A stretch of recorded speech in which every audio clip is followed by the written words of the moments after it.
Creating desirable food plots is a tricky business. After years of trial and error, we have figured out how to grow what the deer like on this rocky land. One major hurdle was selecting the right tractor implements and not breaking them in the process. We've developed a system that seems to be working pretty good. Look at the apples up on there. Yeah, that'll bring the deer in. The first thing we do is bush hog the heck out of everything. The summer allows many weeds, saplings, and other less desirable plants to grow tall. If you look at the high weeds here in the back, those are the kinds of things we cut. We go over it with this thing. It cuts the weeds, and it also will chop up the hell out of rocks and beat the hell out of the boy.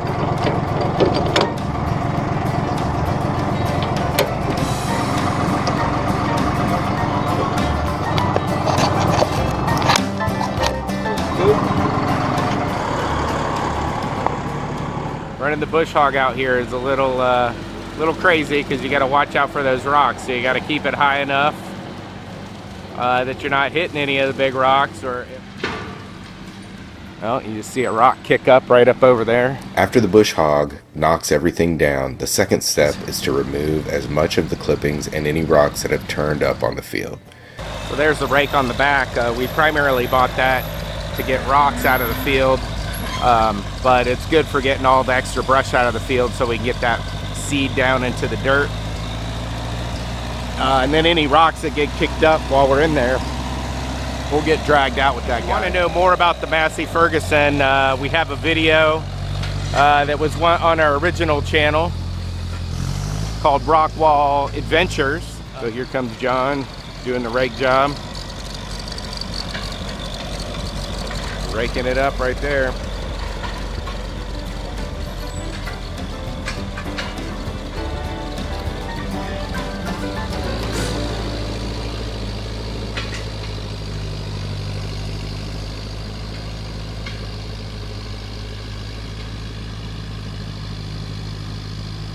After the fields are raked clear, it's time to get some fertilizer down on the ground.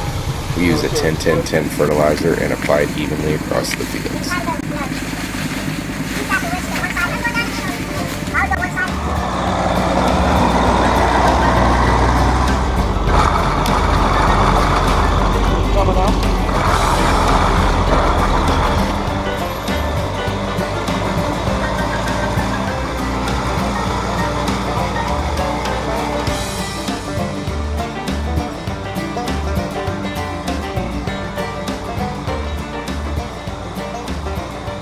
After the fertilizer is down on the ground, it's time to disc it up. So the bush hogging and raking's done, so now we're gonna drop the bush hog and put on the disc.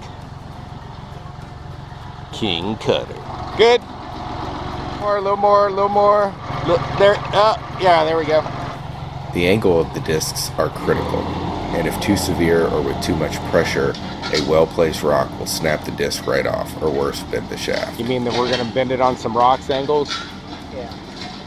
This disc has gone through many repairs in the past. We're using a slight angle setup, and hopefully this will only turn up a few rocks, but won't hit anything hard enough to stop the operation.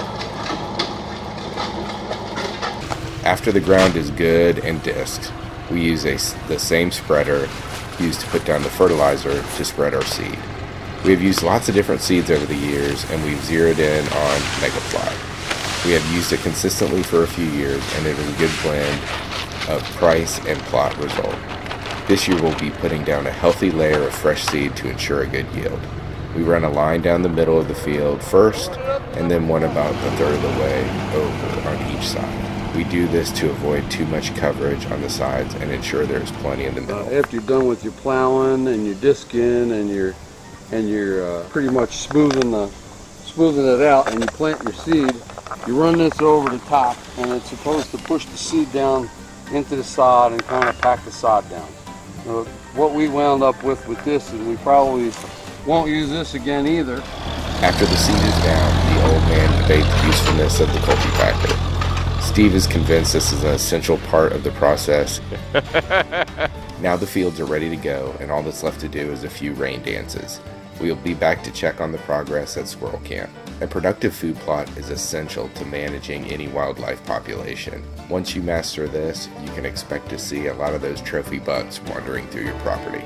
Good luck, and if you have any questions, please leave them in the comments. Thanks for stopping by.